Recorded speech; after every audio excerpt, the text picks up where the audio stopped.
Mom, there's a bone in the backyard, and it's not from any animal. I didn't know what I was expecting when I adopted Duke from the shelter, but it definitely wasn't my 12-year-old son Ethan running into the kitchen with dirt on his knees and fear in his voice. That was day 2. Day 1 had been filled with tail wags, new toys, and happy chaos. But that next morning, everything changed. We were a newly blended family. Me, my husband Greg, Ethan from my previous marriage, and our daughter Abby, just 5 years old, and obsessed with anything that barked. We'd only recently moved into our new house in rural Tennessee, about 40 minutes outside of Nashville. Quiet street, big backyard, neighbors that waved when they saw you. It felt like the right place to start over. We'd been thinking about getting a dog for a while. Abby kept asking, and Ethan had been lonely since the move. Greg and I figured a dog might help bring us all closer together. So when we visited the local shelter and saw Duke, this shaggy, golden-brown mutt with floppy ears and soulful eyes, it felt like he picked us. The shelter volunteer told us Duke had been found wandering near an abandoned farmhouse, no collar, no chip.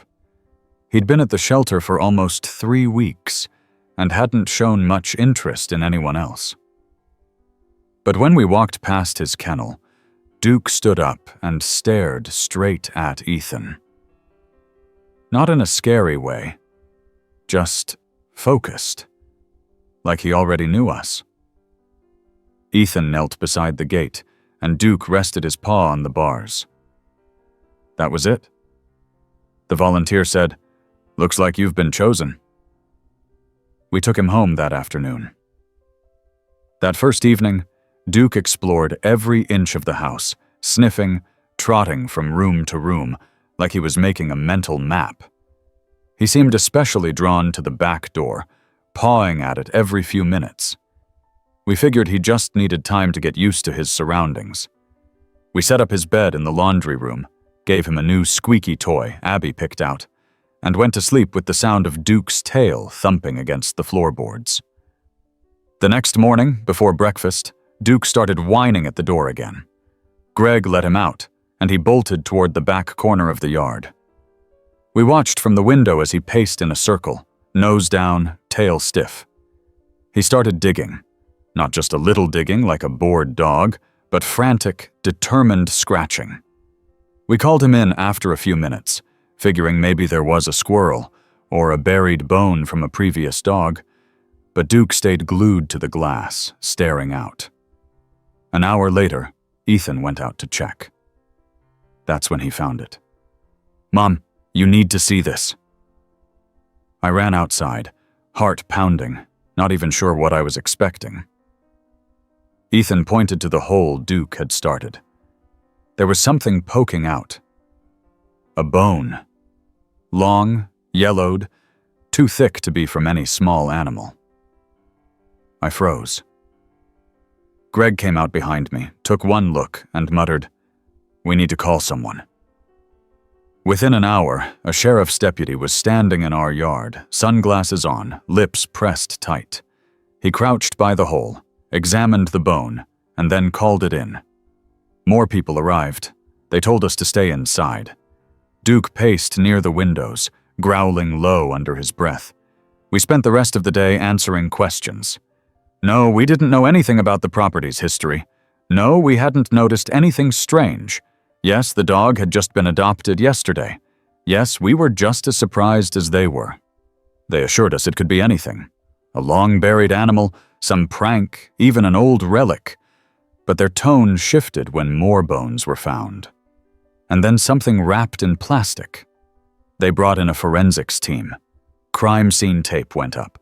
The backyard was no longer ours. It belonged to them.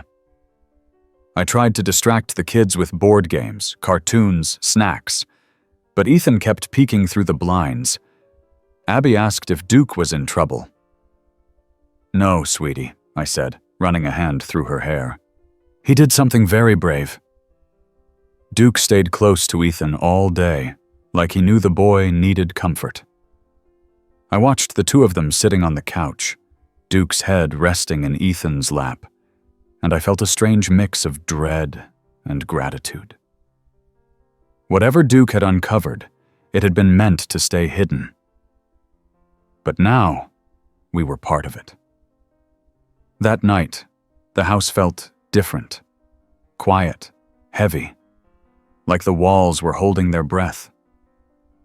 Greg and I lay in bed, whispering. "What do you think it is?" I asked. "I don't know," he said. "But it was human, wasn't it? That wasn't just some old pet. You saw the shape." I nodded. I had seen the shape. And I'd seen the way the investigators looked at each other before turning their backs. The next morning, we got a call. Sheriff Barnes wanted to speak with us again. He came to the house himself, this time with a plain-clothes detective. They sat at our kitchen table, drinking coffee I poured from our chipped ceramic pot. "It looks like what Duke found may be connected to a cold case," the detective said. My stomach twisted. "What kind of case?" "A missing person, 23 years ago. Lived a few houses down from here. Young man, early 20s. Disappeared one summer, never found. His mother passed a few years back, still hoping he'd come home." I glanced at Greg. He looked as shaken as I felt. "We're running tests," the detective added. "It'll take a while, but Duke may have just solved a mystery that's haunted this street for decades." Duke lay curled under the table, tail wagging as if he had no idea he'd unearthed a chapter of someone's tragedy. Or maybe he knew exactly what he was doing. Over the next few days, neighbors started dropping by. Some had lived on the street since the 90s. One older man, Mr. Finley, stood on our porch and stared out toward the backyard. "I always wondered," he said quietly. "Back then, folks thought maybe he ran off. But I never bought it. Good kid. Worked at the diner. Took care of his mom." I asked if he remembered anything strange from that time. He shook his head, then paused. "There was one thing," he said. "A pickup truck. Dark blue. Used to be parked outside that old farmhouse where Duke was found. Belonged to a man who didn't talk much. Didn't stay long either. Just vanished one day." The same farmhouse. My skin prickled. Ethan became even more attached to Duke. Wherever the boy went, the dog followed. They were inseparable. At night, Duke slept beside Ethan's bed, his nose pressed against the covers. "Do you think Duke knew him?" Ethan asked me once. "Knew who?" "The man who got buried." I didn't know what to say. I told him maybe Duke just sensed something. Dogs were smart like that. But deep down, I wondered the same thing. How did Duke know where to dig? Why that spot? One afternoon, Greg came back from the hardware store, looking troubled. "Ran into someone," he said. "A guy who works there. Said he remembers seeing Duke before. Swears the dog used to hang around that abandoned farmhouse a lot. Said the dog was always digging." "So Duke's been trying to uncover this for a while," I whispered. Greg nodded. "Looks that way." We all started looking at Duke differently. Not just a rescue, not just a pet. Something more. Like he'd come into our lives for a reason. When the test results finally came back, the remains were identified. The man's name was Jeremy Holloway, 22 when he vanished. He lived with his mother, worked nights at the diner in town, and had no known enemies. But he'd last been seen walking down the road toward the edge of town, the direction of the farmhouse. The detective told us they'd reopened the case. They were tracking down anyone who might have known Jeremy or the man with the blue pickup. "We don't know why Duke led you there," he said, "but we're grateful he did." That night, Ethan curled up beside Duke on the living room rug and whispered, "You're a hero." Duke wagged his tail and licked Ethan's cheek. We still didn't know what Duke's full story was. Where he'd come from, who he might have belonged to before. But we knew this: He had a purpose. And somehow, that purpose had brought him to us. And whatever secrets were still buried in this quiet little town, we had a feeling Duke wasn't done uncovering them. To be continued. It was a week after Duke had uncovered the remains when things started to feel off around the house. Not in a spooky ghost story kind of way, but like the neighborhood was holding its breath. Every time we stepped outside, I noticed more curtains fluttering, more eyes peeking from behind glass. People nodded politely, but their smiles didn't reach their eyes. Word had spread faster than wildfire. We were the family with the dog who found a body. Ethan, though, didn't seem to care. He wore the whole thing like a badge of honor. At school, kids crowded him with questions, and even the teachers treated him a little differently, like he was somehow part of some important moment in local history. He started calling Duke Detective Duke, and even made him a cardboard badge with a sheriff's star drawn in marker. Duke didn't mind. He trotted around like nothing had changed, tail wagging, ears flopping. But every so often I'd catch him staring out the window toward the woods behind our property, just watching, like he was waiting for something. Greg tried to shake it off. "He's just being a dog," he said one night while we were washing dishes. "Probably still thinks there's something else buried out there." But I wasn't so sure. There was something about the way Duke behaved during those quiet moments. Not nervous, not playful, just focused. The investigation into Jeremy Holloway's disappearance was back on, officially. Detective Ramirez, the man who'd first sat in our kitchen, had returned several times to ask more questions. He brought along another officer sometimes, a younger guy named Matt, who seemed more interested in Duke than anything else. "Can I pet him?" Matt asked during one visit. Duke gave a happy bark and plopped down at his feet. "He's incredible," Matt said, scratching behind Duke's ears. "Like he's got this built-in radar." We were careful not to exaggerate. We didn't want the attention, but every now and then, someone from town would show up at our door with a strange request. "Do you think your dog could come look at our property?" A woman in her 60s asked one afternoon. "We've lived there for years and, well, it's silly, but there's a patch of land out back my husband always thought felt strange." Greg was polite, but firm. "We're not doing that. He's just a family dog, not a tool." The woman nodded, embarrassed, and left without a fuss. But I could tell Greg was shaken. "They think he's some kind of miracle dog," he said later that night. "This whole thing's gotten out of hand." But in a way, he was a miracle. At least to us. Duke had brought Ethan out of his shell. He'd made Abby laugh louder and more often than I'd seen in months. And somehow, despite the strangeness of the past week, he made our house feel like home. One evening, about 9 days after the discovery, Greg came back from work with a manila envelope in his hand. He'd stopped by the town hall on a whim, curious about the property records for our house. "Look at this," he said, spreading out the papers on the dining room table. The house had changed hands a few times, nothing unusual, but one name stood out. Before the family we bought it from, the house had been owned by someone named Ray Denning. Greg pointed to the dates. "He lived here in the early 2000s, moved away suddenly, left the house to his sister, sold it a year later." I shrugged. "Okay. And?" Greg hesitated. "Ray Denning used to own a dark blue pickup. Same make and model as the one Mr. Finley mentioned." My breath caught. "You're sure?"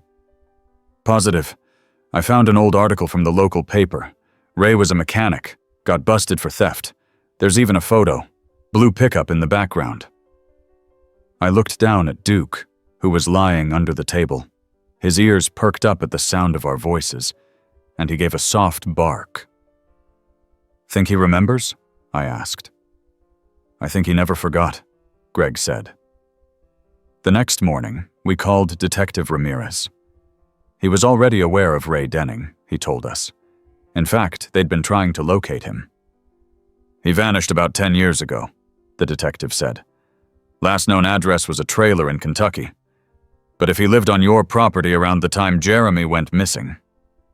That night, Ethan brought Duke into his room and closed the door. I peeked in a few minutes later and found the two of them lying side by side, a flashlight between them.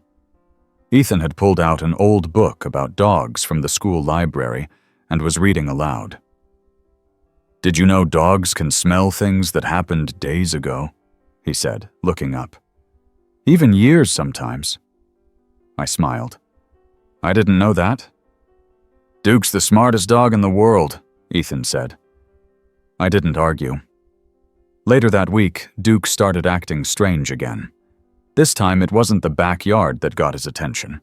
It was the woods behind our property. On walks, he'd pull toward the trees. At first, I thought it was just deer or a squirrel.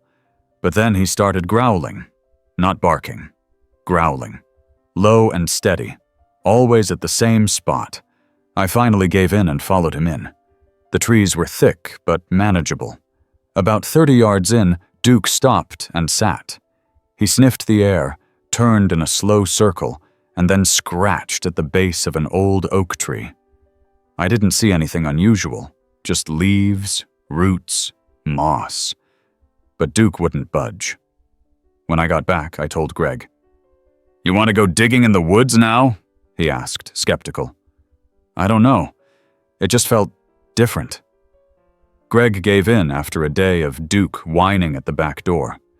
We packed a small shovel and followed Duke into the woods. The exact same spot. Greg crouched down and started clearing leaves. A few minutes later, he froze. There was something buried. Not bones this time. Metal. A small tin box, rusted at the edges. He pulled it free and opened the lid. Inside were a few old photographs, a folded piece of paper, and a rusted key.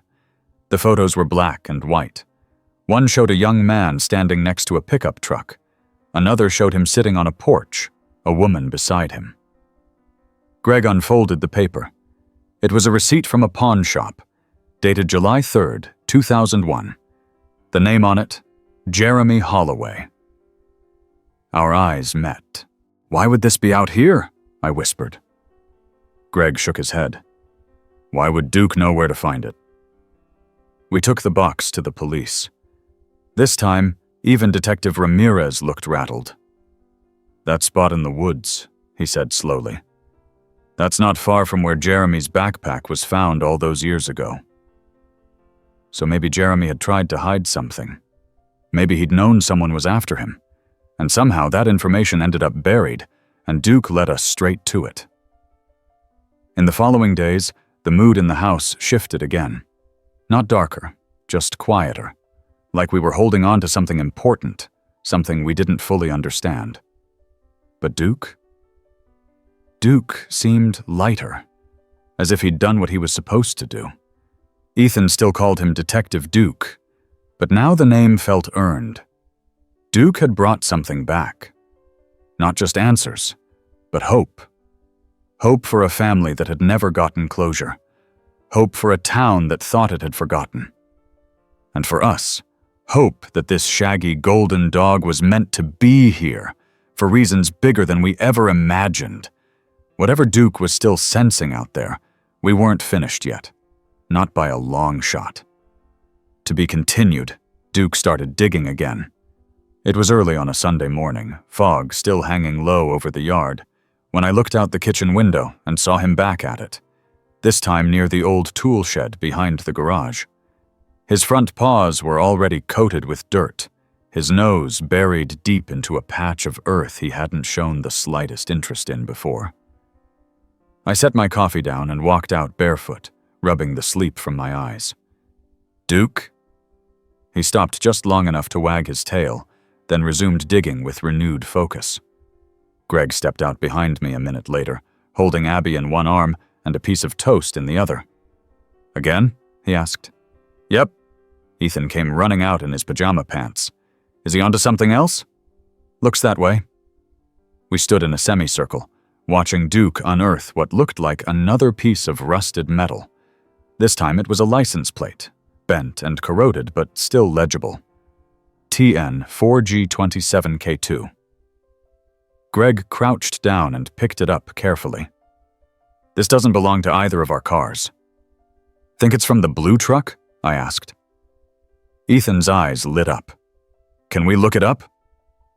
We brought it inside, rinsed it off in the utility sink, and placed it on the kitchen counter. Greg took a picture and sent it to Detective Ramirez with a quick note. Duke found this behind the shed. Possible lead? We didn't hear back right away, but Duke kept pacing near the back door like he was waiting for more to be uncovered. The rest of Sunday felt suspended in time. Every noise outside made us glance toward the yard. Greg pulled the blinds halfway down, and I caught him checking the locks more than once. That night, the phone rang. It was Ramirez. The plate matches a vehicle last registered to Ray Denning in 2000, he said. The truck was reported stolen shortly after. By him? Greg asked. No, by his brother. Ramirez sighed. Ray took off with it and never gave it back. The brother filed a report, but nothing came of it. We're contacting him again. We need to know if he remembers anything else. The next day, Detective Ramirez and Officer Matt returned, this time with a third man we hadn't seen before. He introduced himself as George Denning, Ray's younger brother. He looked to be in his 50s, tall and lanky, with sun-worn skin and tired eyes. We all sat on the porch, Duke lying at Ethan's feet. George stared at the license plate like it was a ghost. I never thought I'd see that again, he said quietly. Ray took off in the truck after an argument. We didn't speak for years. He always had a temper, but I never thought he'd get into real trouble. Greg asked if Ray ever mentioned the farmhouse nearby. George shook his head. He stayed there for a while, squatting. Said the place had good bones, whatever that meant. I stopped asking questions. He was always chasing one scheme or another. Did he ever mention Jeremy Holloway? Ramirez asked. George frowned. No, but now that I think about it, there was a guy who came looking for him once. Young guy. Said he was missing something. Wouldn't tell me what. That was around the summer Ray disappeared. Would you recognize him if you saw a photo? George nodded. Ramirez pulled out a picture of Jeremy from the case file. George looked at it for a long time, then sighed. That's him. He came to my shop looking for Ray. Said it was urgent. That bit of confirmation seemed to light a fire under the investigation. A few days later, they found a second rusted piece of metal buried behind the shed, just a few feet from the license plate. This time it was part of the truck's grill. Duke had uncovered not just evidence, but a trail. The local news caught wind of the story again, and a small camera crew showed up at the edge of our driveway. We politely declined interviews, but one reporter managed to snap a photo of Duke while we were out walking. The headline ran the next morning. Rescue dog uncovers long-lost clues in cold case. Ethan cut it out and taped it to his bedroom wall. Think Duke will be famous? Abby asked over cereal. He's already famous to us, I said. Later that week, Ramirez called with an update. They'd confirmed through fingerprints that Jeremy had been inside the truck shortly before it disappeared, but they hadn't found Ray. No sightings, no social security activity. He's either off-grid or... Ramirez trailed off. He didn't need to finish the sentence. Meanwhile, Duke remained restless. He kept circling the yard, whining at the edges of the woods, pulling at his leash during walks. One afternoon, I gave in and let him lead me deeper into the woods than we'd gone before. He paused at a thicket of thorn bushes and started barking. I pushed past the brambles and saw it, an old, weather-beaten cooler half buried in the dirt. Duke sniffed at it, then sat. I flagged down Greg, who came with gloves and a crowbar. It took some effort, but we pried it open. Inside was a bundle of yellowed papers, a rusted flask, and a tattered notebook. We brought the items back to the house and laid them out on the kitchen table. The notebook's cover was almost falling apart, but inside were dozens of pages of cramped handwriting. Some were journal entries. Some were lists. Names, dates, places. The entries were disturbing. Paranoia, ramblings, suspicions of being watched. Mentions of Jeremy. Mentions of money. "Do you think this was Ray's?" Ethan asked. "Looks like it," Greg said. "But what was he writing about?" Ramirez came by later that evening to pick up the items. He sat with us for a while after, sipping coffee, staring at the notebook. If this belonged to Ray, then it's the closest we've come to understanding what happened. This could explain everything. "Or nothing," Greg said. "It's hard to know what's real in there." Ramirez nodded slowly. "You're right. But it's something." We noticed Duke sleeping more soundly after that day. Less pacing, less growling, as if finding that cooler had satisfied something inside him. One morning, Abby came running into our bedroom. "Duke's on the porch!" Greg and I scrambled out of bed. Duke, who always slept indoors, was sitting outside the front door, wagging his tail calmly. "How'd he get out?" Greg asked, checking the back door. It was locked. All the windows were shut. No signs of escape. We opened the front door, and Duke walked back in like nothing had happened. "That's impossible," I said. "He can't open doors." Ethan looked up from the couch. "Maybe someone let him out." That idea chilled me. Was someone watching us? Or had Duke followed something, or someone, out there? We started checking the security camera footage more often, keeping porch lights on all night, double-checking every lock. That same week, Ramirez called with more news. A park ranger in Kentucky had reported finding an abandoned trailer deep in the woods near Lake Barkley. Inside were items matching descriptions from George Denning: a toolbox, clothes, and an old duffel bag with Ray's initials. But no sign of Ray himself. "We think he lived there for a while," Ramirez said. "Maybe even until recently. We're sending a team out there now." The story kept unfolding. Every time we thought we'd reached the last thread, Duke found another one to pull. And we weren't about to stop him. By the end of the week, the investigators confirmed the trailer's contents were linked to Ray. They even found an old ID card with his photo. But something else stood out.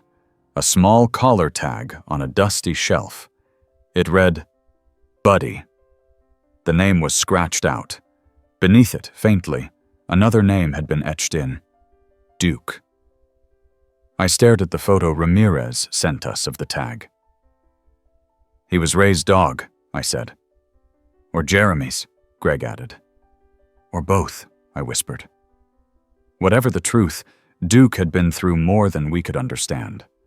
And yet he'd found his way to us, led us to the truth, piece by piece. But the past wasn't finished with us yet. Not even close. To be continued. 3 days after we found the collar tag, Duke began waking up in the middle of the night, standing at the front door and whining. At first, we thought he needed to go outside, but when we opened the door, he wouldn't step off the porch. He just stood there, ears perked, eyes locked on the dark road in front of the house. This happened again the next night. And the next. Greg sat up with him on the 4th night. I heard them downstairs, Duke softly whining, Greg murmuring, trying to soothe him. But Duke refused to settle. "He's sensing something," Greg told me the next morning. "And it's not just wildlife. This is different." It was always the same time, just after 2:00 a.m. I started setting an alarm to see it for myself. When it rang, I crept down the stairs in my robe and slippers. There was Duke, sitting upright by the door, eyes fixed on the road like he was waiting for someone. By the fifth night, I was starting to believe it wasn't just instinct. It was memory. That morning, Ramirez called again. They'd found a gas station security tape near Lake Barkley that showed a man believed to be Ray Denning, just 2 weeks ago. He was older, beard gone gray, walking with a limp, but unmistakably him. The timestamp put him within 50 miles of our house the night Duke first woke us up. If he's been nearby, I said, heart pounding, what if he came back? Why would he come back? Greg asked. To see if Duke was still here, or to see what else the dog remembers. That possibility unsettled us. We installed new locks, updated our security cameras, and started letting Duke sleep in our room. But the next night he still got up at 2:06 a.m. sharp and headed for the door. He sat. He waited. He whined. And then he howled, a long, low sound that raised goosebumps along my arms. The next morning, Ramirez was on our porch before breakfast. He didn't even wait for coffee. We found something else in the trailer, he said, hidden under a loose floorboard. He handed me a small, sealed evidence bag. Inside was a photograph. It was blurry, but clear enough to recognize a younger Jeremy, arms slung over a familiar golden brown dog. Duke, unmistakably younger, but still Duke. The photo was dated June 2001. So Duke was Jeremy's, I whispered. That's what we believe, which raises more questions than it answers. We think Ray might have taken Duke after whatever happened that summer. Or Duke ran off, Greg said. Maybe he escaped. Or maybe he came back looking for justice, Ethan added quietly from behind us. None of us had realized he'd been listening. Ramirez rubbed the back of his neck. It's getting complicated, but that photo confirms something important. Duke was there. He was part of it. And now he's leading us back to pieces we didn't even know were missing. Later that day, a storm rolled in. The sky turned gray, thunder rumbling like distant drums. Duke grew more restless, pacing between rooms, ears twitching with every crack of lightning. I tried to calm him, but he kept gravitating toward the garage. Finally, Greg opened the garage door. Duke ran inside and sat in the far corner, nose pressed to the floor. Not again, Greg said, grabbing a flashlight. We moved the boxes and old garden tools. Underneath a loose panel in the concrete was a small, hollowed-out space. Inside was a shoebox wrapped in plastic. We opened it carefully. Inside, a pocket knife with initials carved into the handle, a faded driver's license belonging to Jeremy, and a Polaroid of a younger Ray Denning holding what looked like a wad of cash. Why bury this? I asked. Why not destroy it? Because he wasn't done, Greg said quietly. He was planning something, maybe even coming back to retrieve it. We turned the items over to Ramirez that evening. He stayed longer than usual, sitting at the table, the photo between his fingers. Ray was keeping trophies, he said. Or maybe insurance. Duke lay by Ramirez's feet the whole time, eyes closed but ears twitching at every word. Has the case ever involved money? Greg asked. There were whispers. Jeremy was said to be saving up for something big. Maybe he didn't trust banks. Maybe he told the wrong person. We still don't know. The next day brought new developments. The Holloway family attorney contacted Ramirez after hearing about the recent findings. Apparently, Jeremy had left a small inheritance in a locked safety deposit box, but no one had been able to access it because the key was missing. Greg's eyes widened. The key in the tin box Duke found behind the oak tree. They tested it the next morning. It fit. Inside the safety deposit box were several items: a sealed envelope with a letter addressed to Jeremy's mother, a handful of family photos, and a small notebook titled Insurance. Ramirez skimmed through the notebook, and his expression changed. "It's all here," he said. "Everything Jeremy suspected. Names, dates, details about Ray's past dealings, things we never knew." "So Jeremy was planning to expose him," I said. "And Ray found out," Ramirez finished grimly. We were closer now. We could all feel it. And yet Duke didn't stop. He kept returning to the edge of the woods, standing there silently, staring into the trees. One afternoon, I followed him again. He paused by a patch of tall grass, pawed at the earth, then looked up at me. This time, I dug. I found a small tin box, heavily rusted but still intact. Inside, a silver chain with a charm shaped like a dog paw, engraved with the name Duke. There was also a slip of paper folded tightly. The handwriting was shaky. It said, "If anyone finds this, please take care of him. He's all I had left. His name is Duke." It was signed J.H. My eyes burned. I sat there in the dirt, Duke pressed against my side, and I read the note again. This wasn't just a mystery anymore. It was a message, a final wish. Back at the house, I showed the others. Ethan cried quietly. Greg stared at the note for a long time. "He came back for Duke," I said. "Even in his last moments, he was trying to protect him." That evening, Ramirez brought us more news. They'd traced Ray to a remote campsite just across the state line. Locals reported a man matching his description who came through every few weeks, lived off the grid, kept to himself, drove an old dirt bike. "We're getting close," Ramirez said. "But we need to be careful. If Ray knows Duke's been leading us back to him, he may do something unpredictable." We increased our precautions. Duke stayed close, slept near our bed, walked only during daylight. But his behavior didn't change. He was still focused, still watching. And every night at 2:06 a.m., he waited by the door. Whatever memory pulled him there, it hadn't faded. And something told me it wouldn't. Not until Duke was sure the story was finished. To be continued. The air changed the night the wind knocked the power out. We were used to quiet evenings in our part of Tennessee. But that night the silence felt different.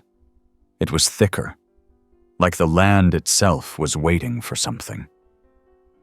Our lights flickered out around 8:15 p.m., followed by a long groan from the trees as a gust of wind pushed through the woods. Greg grabbed the flashlights from the drawer, and I lit a few candles in the living room. Duke didn't bark. He didn't even growl. He stood by the window, motionless, watching the road. "I don't like this," I said. Greg moved beside me and looked through the glass. "Could just be weather." Ethan came downstairs holding a pillow and Duke's cardboard badge. "Can Duke sleep in my room tonight?" Before I could answer, Duke turned from the window and walked to Ethan's side. The boy smiled and stroked his fur, clearly comforted. But I noticed something else. Duke's eyes didn't soften. He was alert. Focused. "Let him," Greg said. "He'll be safe with Duke." After the kids were tucked in, Greg and I sat in the kitchen with our coffee cooling fast. The candles cast soft light across the room, but my nerves were sharp. I couldn't shake the image of Duke at the window. He wasn't just looking. He was waiting. By midnight, I was too restless to sleep. I sat on the couch with a blanket over my legs and Duke's old collar tag, the one with Jeremy's scratched note, in my hand. Greg had gone to bed. I told him I'd follow in a bit. At 2:06 a.m., like clockwork, Duke padded softly down the stairs. He walked to the front door and sat, staring out into the darkness. I joined him, sitting on the floor beside him. "You know something's coming, don't you?" I whispered. He glanced at me, his tail tapping once, then turned back to the window. I stayed beside him until the first pink sliver of dawn broke through the clouds. The next morning, the power returned. Life resumed, but under the surface, something had shifted. Ethan didn't mention the wind or the blackout. Abby drew pictures of Duke with superhero eyes that could see secrets. Greg went to work like usual, but he came home early with a new deadbolt and a motion-activated light for the backyard. Then, at 4:17 that afternoon, the sheriff's office called. "Ray Denning was seen again," Ramirez said. "Gas station just outside Clarksville. He used a fake name, but the clerk recognized his photo. He was heading east. East. Toward us." We didn't tell the kids right away. But Duke knew. That night he barely rested. He paced the house, circled the windows, even checked the back door multiple times. By morning we had a visitor. It wasn't Ramirez or Matt. It was a woman, mid-60s, tall with straight gray hair pulled into a low braid. She wore a quilted vest and jeans. Her boots were muddy. "I'm looking for the dog," she said. Greg stepped onto the porch. "Who are you?" She held up a photo, another image of Duke, younger but unmistakable. "I'm Jeremy's aunt. My name's Helen." We invited her in. Duke walked up to her slowly, sniffed her coat, then pressed his head into her hand. Her shoulders trembled. "I knew he was alive," she whispered. "Jeremy always said Duke would outlive us all." We sat at the table. Helen told us about Jeremy's childhood, how he and Duke were inseparable, how he adopted Duke from a litter in the next county when he was only 16, how Jeremy had dreams, big ones, but also enemies, people who didn't like that he was digging into things. "What things?" Greg asked. Helen looked out the window. "Ray wasn't just a con man. He was dangerous, and he didn't work alone." She gave us a name, Martin Keene. He was older, richer, and quieter than Ray. Owned several properties in the area. "He's the one Jeremy was really afraid of," she said. "Ray was just the errand boy." We gave this information to Ramirez immediately. He confirmed Keene had been on their radar briefly, years ago, but nothing ever stuck. Still, it added a new layer to the story. "Maybe Ray was cleaning up someone else's mess," Ramirez said. That night, I double-checked every lock. Greg installed new cameras, higher and sharper. Duke paced more than usual. But at 2:06 a.m., he stopped pacing, stood by the front door, and let out a bark, sharp and sudden. We jumped out of bed. I grabbed my phone, heart pounding. Greg opened the app linked to the camera feed. Nothing but trees. Then movement. A figure, tall, hunched, walking along the road. Not approaching the house. Not turning. Just passing by. Duke barked again, louder. The figure paused, turned its head, then picked up speed and vanished out of frame. Ramirez arrived 10 minutes later. He studied the footage, asked a few questions, then walked the road with 2 deputies. They found boot prints and cigarette butts, still warm. "Someone was close," he said. "Too close." He left a patrol car at the end of our driveway for the night. The next day, we got another visit. This time from an older man driving a dented red truck. He introduced himself as Clyde Wallace, former mail carrier. "I used to deliver out here, back in the day," he said. "Heard about your dog. Thought I'd offer something." He pulled out a wrinkled photo of a mailbox. Faded numbers. An old farmhouse behind it. "This place," he said. Belonged to Martin Keen's cousin. Abandoned now, but back then, strange stuff always happened there. He described nights with cars coming and going, sounds in the woods, people who never spoke. Jeremy used to ask me questions, Clyde said. About mail routes, about names. I thought it was innocent.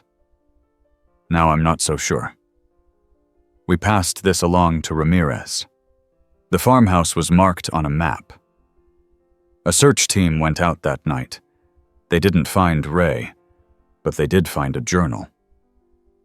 Weather-worn, pages missing, but readable. It had Keen's name, mentions of debt, mentions of Jeremy. You think he was killed because of what he knew? I asked. We think he was silenced, Ramirez said.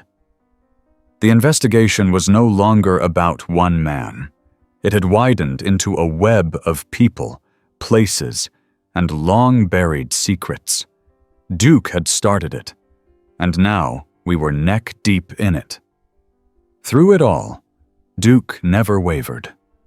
He watched. He waited. He led. And each time he stood at the door at 2:06, we listened. To be continued.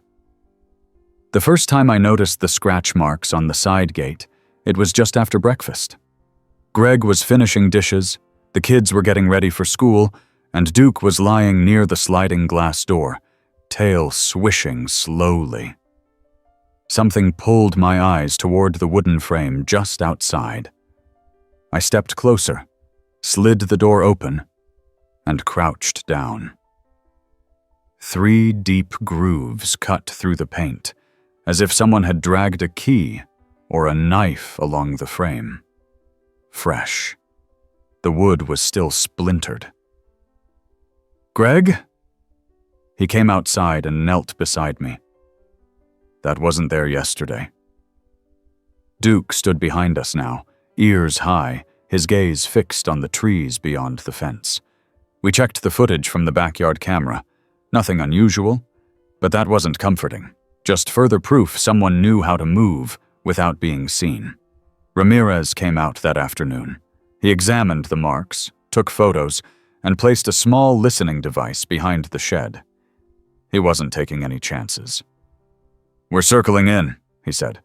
I think Ray's trying to see what you know, or maybe what Duke knows. Do you think he'll try to come back again? I think he already has. We tightened our routines. Duke now walked only within sight of the house. Greg added a second deadbolt on the side door, and Ethan started sleeping with Duke in his room every night. Abby, blissfully unaware of the growing tension, continued to draw pictures of Duke in capes, saving towns and solving crimes. One of them she taped to the fridge, beneath a magnet shaped like a paw print. It showed Duke digging under a tree, with treasure spilling out. A bone, a key, a heart. That night, Duke stood by the door again at 2:06. This time, he didn't sit. He barked, then growled low and deep. Greg and I jumped from bed. When we got to the window, we saw nothing. But Duke bolted to the back door, then to the garage, nose pressed to the floor. Greg opened the garage door and stepped out with a flashlight. I stayed behind, phone in hand, watching him cross the yard. Duke stayed inside with me, unmoving. He stared at Greg the whole time, like he wasn't watching the woods, he was watching the man. Greg came back, shaking his head. Nothing. But that morning, we discovered a small piece of metal near the gate. Old, possibly part of a belt buckle. Ramirez picked it up later and raised an eyebrow. Let's test it for prints. The results came 2 days later. The fingerprint belonged to Martin Keen. You were right, Ramirez said on the phone. Ray's not working alone. Keen hadn't been seen publicly in months. No paper trail, no digital trail. Yet he had touched our gate, which meant he knew where we lived, and that Duke was still here. I started carrying pepper spray everywhere. Greg kept a bat near the door. And Duke, for the first time since coming home with us, refused to eat breakfast. He just stood at the window, watching. The following evening, we got another visitor, this time unexpected and different. He came walking down the driveway on foot, mid-30s, clean-shaven, wearing a ranger's jacket. "I'm Kyle," he said, holding up a badge. "Wildlife officer. You must be the family with the dog." We exchanged cautious looks, but invited him onto the porch. Duke walked right up to him and sniffed, then sat beside him. Kyle smiled. "He remembers me." "You've met Duke?" "A while ago," he said. "Back when he was still hanging around the lake. He used to follow hikers. Slept near the old ranger station. Friendly, but kept his distance." Greg narrowed his eyes. "So he's been out there for years?" "Maybe. Long enough to learn which humans to trust." Kyle leaned forward. "That dog saw things. I always had a hunch. The way he avoided certain trails, barked at empty cabins. It wasn't random." We told him what we'd learned. About Jeremy, Ray, Keen. Kyle listened carefully, then nodded. "There's an old trailhead near Keen's cousin's property," he said. "It was sealed off after a mudslide, but I think Duke knows it. Might have been his path home." We decided to follow that lead. The next morning, Greg, Kyle, and I walked the trailhead while Ramirez's team waited a few miles down with backup. Duke led the way, nose low, tail stiff. He moved like he remembered every bend in the trail. After about 20 minutes, Duke stopped. He barked once, then began digging near a mossy patch of earth at the base of a tree. Kyle knelt down and helped clear the dirt. Underneath was a small plastic container, sealed tight. Inside, an old flip phone, its screen shattered, but the memory card intact. Ramirez's team took it back for data recovery. We returned home late that afternoon. Duke was quiet, but not tired. It was the calm before another storm.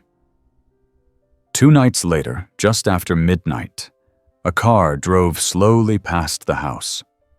We caught it on camera. No plates. Ramirez saw the footage and said he'd increase patrols. Then, at 2:06, Duke barked 3 times. Short, sharp, alert. Greg grabbed the bat. I grabbed the phone. Ramirez had already called before we could. "Get the kids downstairs," he said.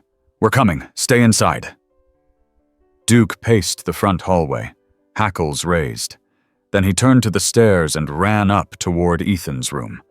We followed him just as the sound of glass breaking echoed from the back. I screamed. Greg pulled us into the hallway. The garage sensor went off. And then Duke was gone. We found the back door ajar, swinging. Duke's paw prints led out toward the trees. I started running before Greg could stop me. "Stay inside," he shouted, but I didn't care. I ran into the yard, flashlight bouncing in my grip, my heart in my throat. Then I heard it. Barking. Fierce, fast, determined. A man's voice shouting. More barking. And then silence. Ramirez's car tore up the driveway seconds later. I pointed toward the woods. He and 2 deputies ran in. 10 minutes passed, then 20. Finally, I saw Ramirez emerge with Duke limping beside him. One deputy held Ray Denning in cuffs. His face was bloodied, his shirt torn. The second deputy carried a second man, Martin Keen, unconscious. "They were both out there," Ramirez said. "Ray broke in, but Duke chased him. Keen was waiting near the edge of the woods.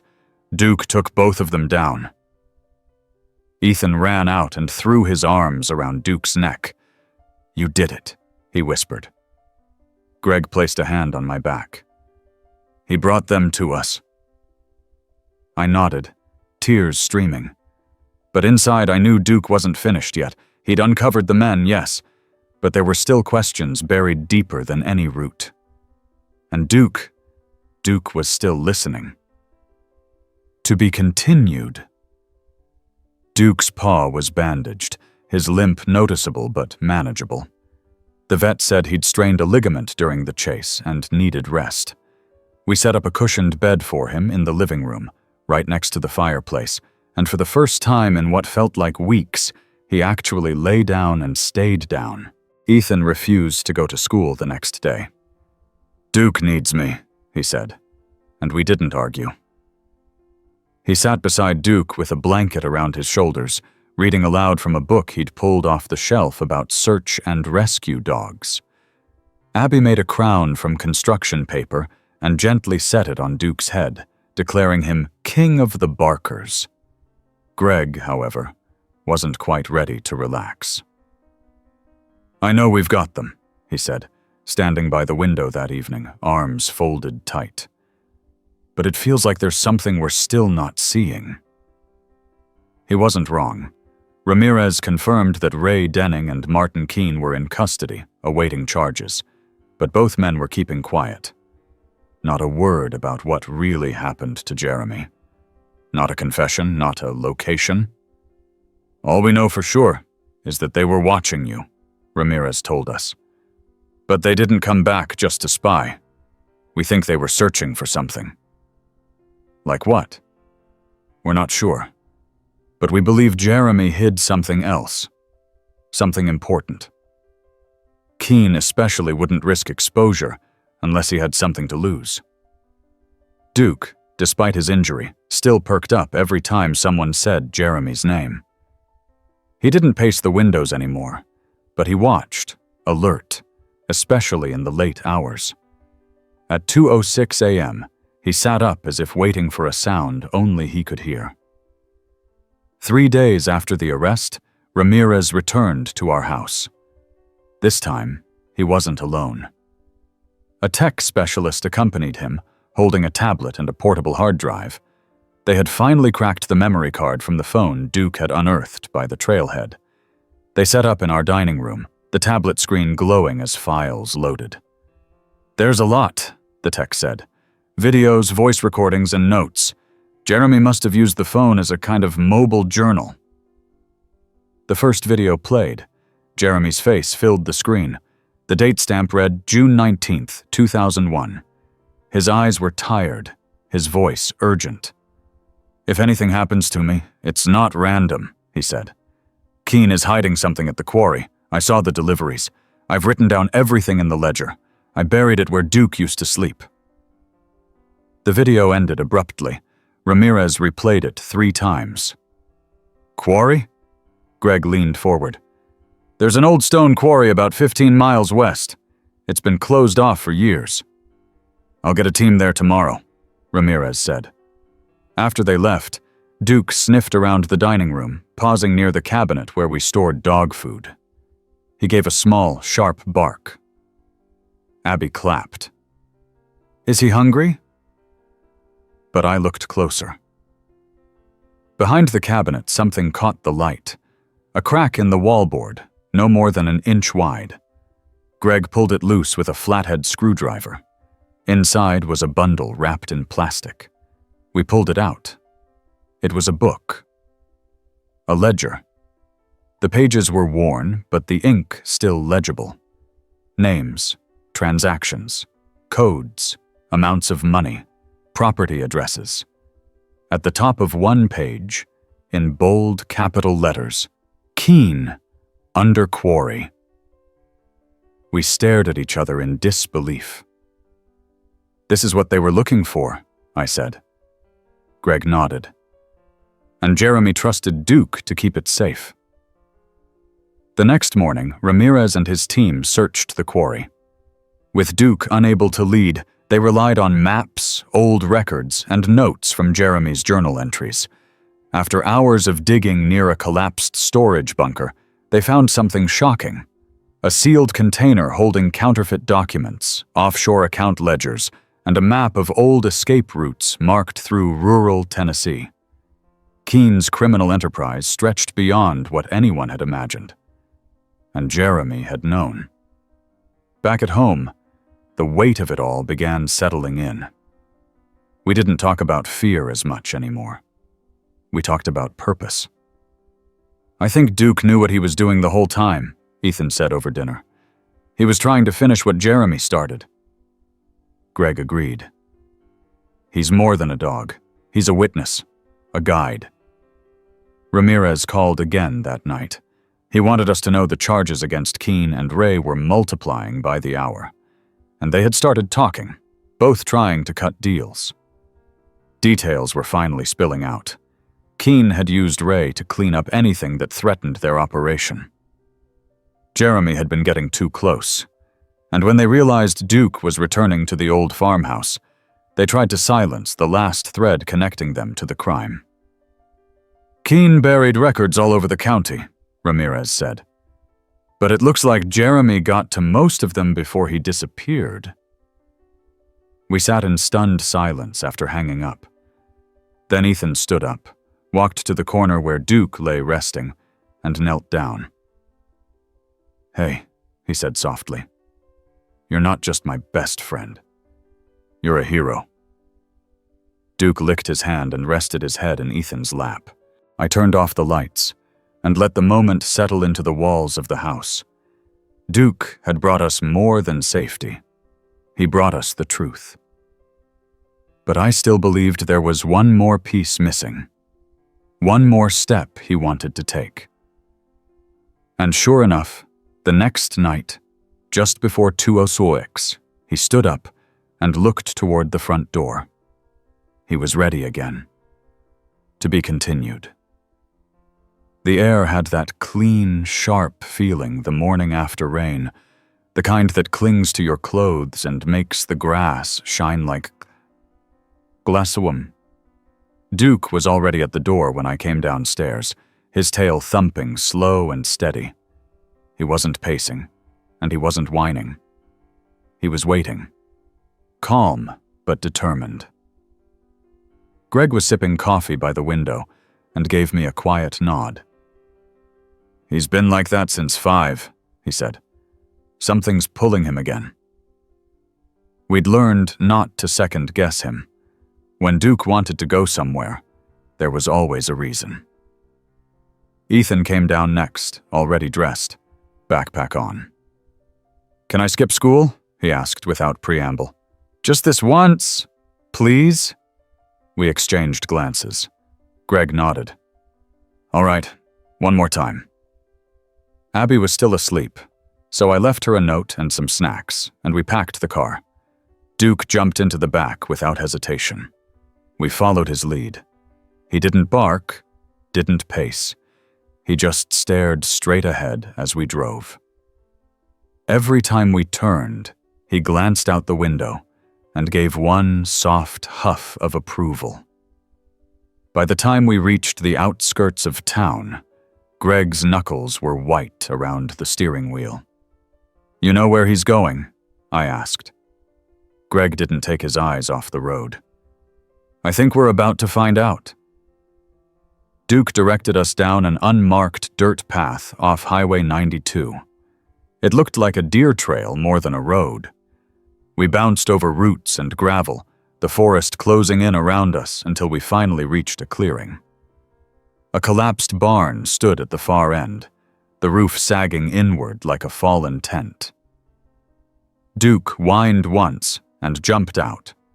He trotted toward the barn and stopped beside a fallen beam. We followed, stepping over splintered wood and tangled vines. The silence out here was thick, broken only by the rustling of leaves and the occasional creak of the barn settling into itself. Duke scratched at the ground, paws kicking up dust and weeds. Greg knelt and began clearing the debris. Beneath the beam, buried under decades of dirt, was a trap door. Iron hinges, rusted and nearly fused shut. Ethan's eyes were wide. "Is this like a basement?" Greg pulled out his multi-tool and began working the latch. After several minutes and some effort, the door creaked open, releasing a breath of air so stale it made me step back. A narrow staircase led down into darkness. Greg clicked on his flashlight and descended first. I followed, with Ethan behind me and Duke bringing up the rear. The stairs were old but solid, and the air grew colder as we moved deeper. At the bottom, the flashlight illuminated a dirt floor and concrete walls. It wasn't just a basement, it was a bunker. Wooden crates lined one side, along with several metal lockers. A desk sat in the corner, papers scattered across it. And against the far wall, a filing cabinet stood unopened. Greg swept the light across the room. This was no farm shelter. Duke padded over to the desk and sat beside it. His eyes locked onto a metal tin wedged behind the leg. Greg pulled it free and opened it. Inside were photographs, dozens of them. Jeremy, Duke, the farmhouse, even the back of our current house. One photo showed Keene standing near a truck with a briefcase. Another showed Ray with his arm around a man we didn't recognize. There were notes, too. Pages from Jeremy's handwriting. Logs detailing transactions and meetings.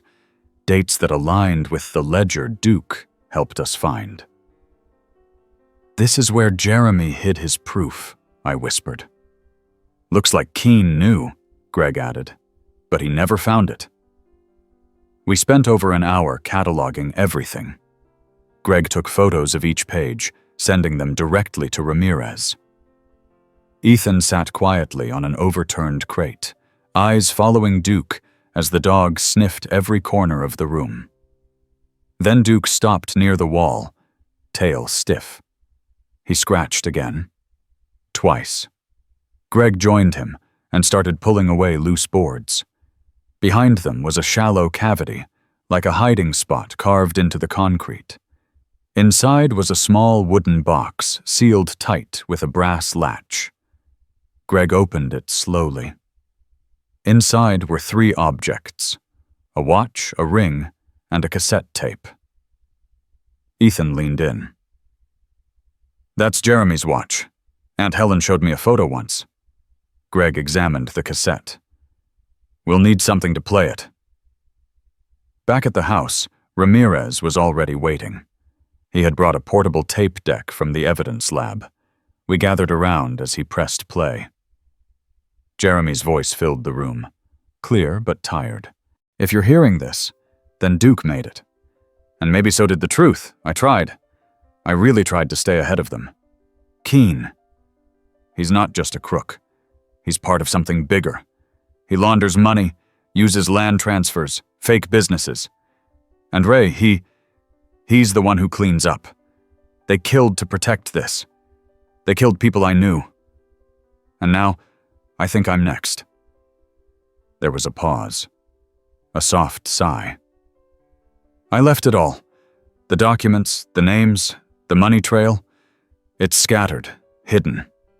Duke knows where. If he's with you, follow him. He's better than I ever deserved. He's your guide now. Trust him." The tape clicked. Ramirez sat back in his chair. "This seals it. With the documents and this recording, we can link Keene to at least 3 missing persons. Jeremy wasn't just a witness. He was a threat." Duke lay near the fireplace again that night, his head resting on his paws, eyes half closed.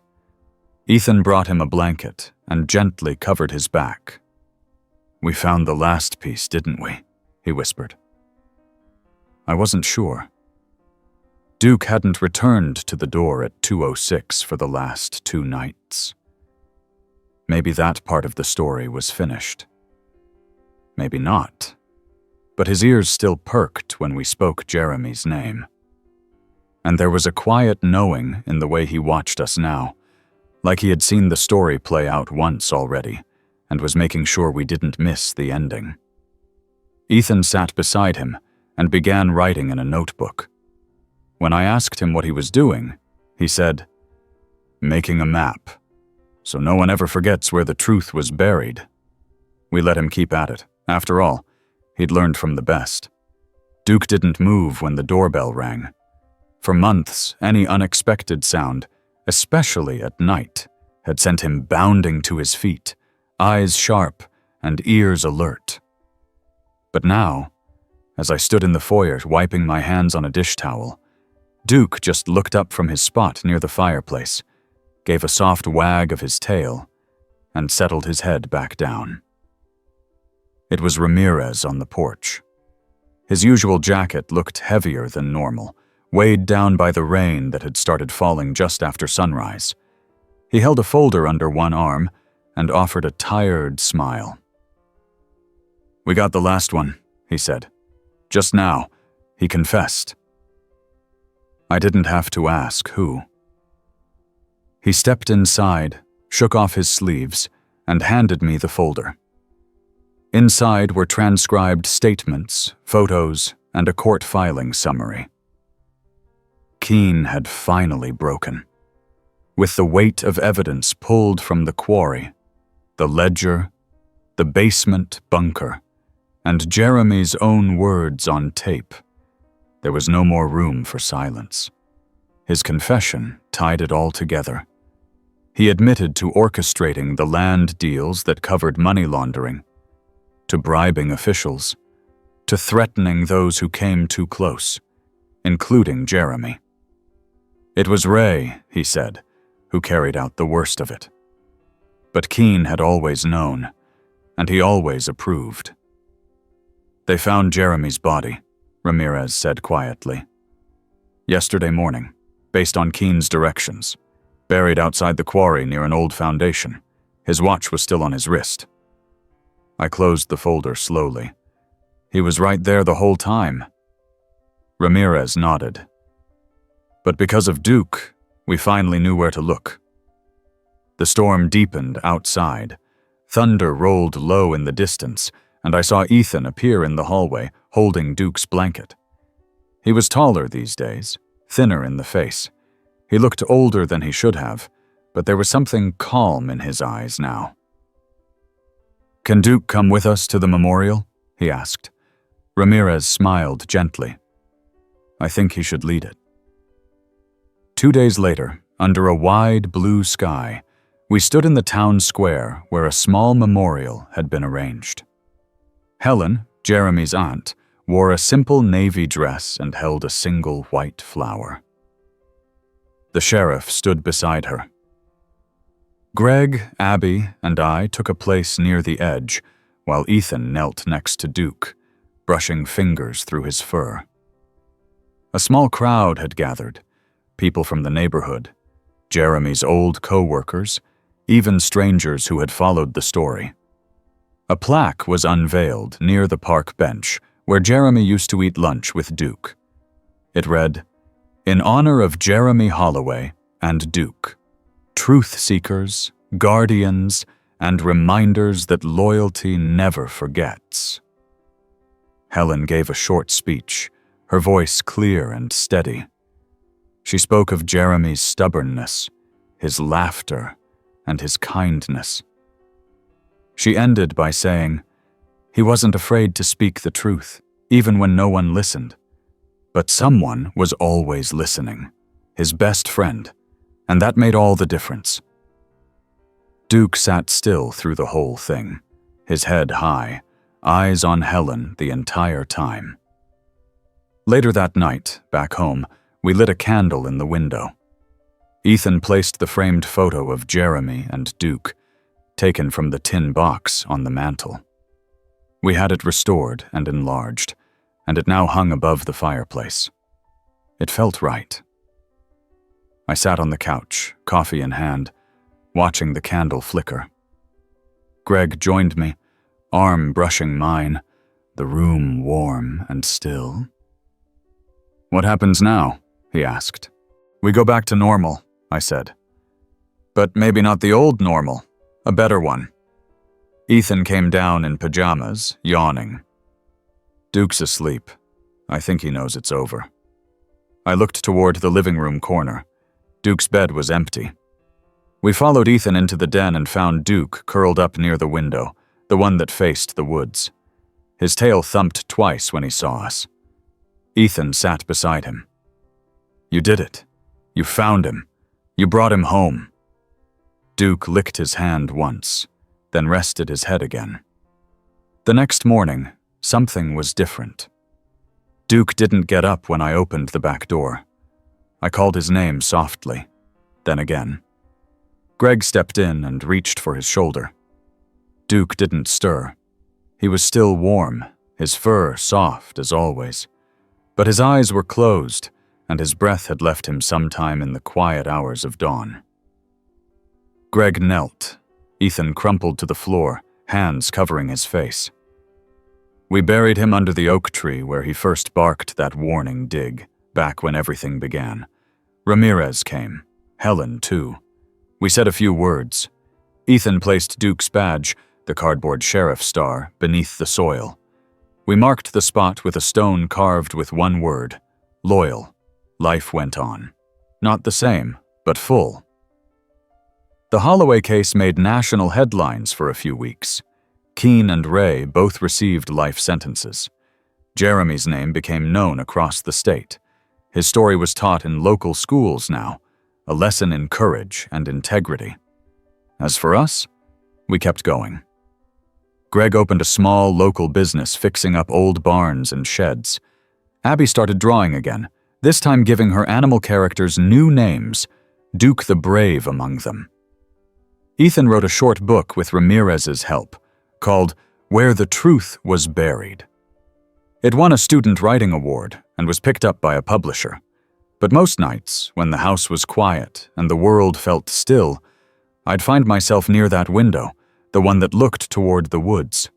And sometimes, just sometimes, I'd swear I heard a faint bark in the distance, like a thank you or a goodbye. The wind had picked up just after midnight, sweeping dried leaves across the porch and rattling the gutters like someone whispering through the eaves. I was awake, not because of the wind, but because Duke had shifted in his sleep, releasing a faint sound, almost like a sigh. He hadn't done that in a long while. Greg stirred beside me and opened one eye. "He okay?" I looked over at the shaggy golden body stretched across his favorite rug. "He's dreaming," I whispered. Greg nodded and closed his eyes again, but I stayed up, watching Duke's legs twitch softly. Maybe he was running through the woods again, chasing after truth and memory. Maybe he was back with Jeremy, back at the farmhouse, back when the world made more sense to him. By morning, the storm had passed, leaving the ground wet and the air cool and clean.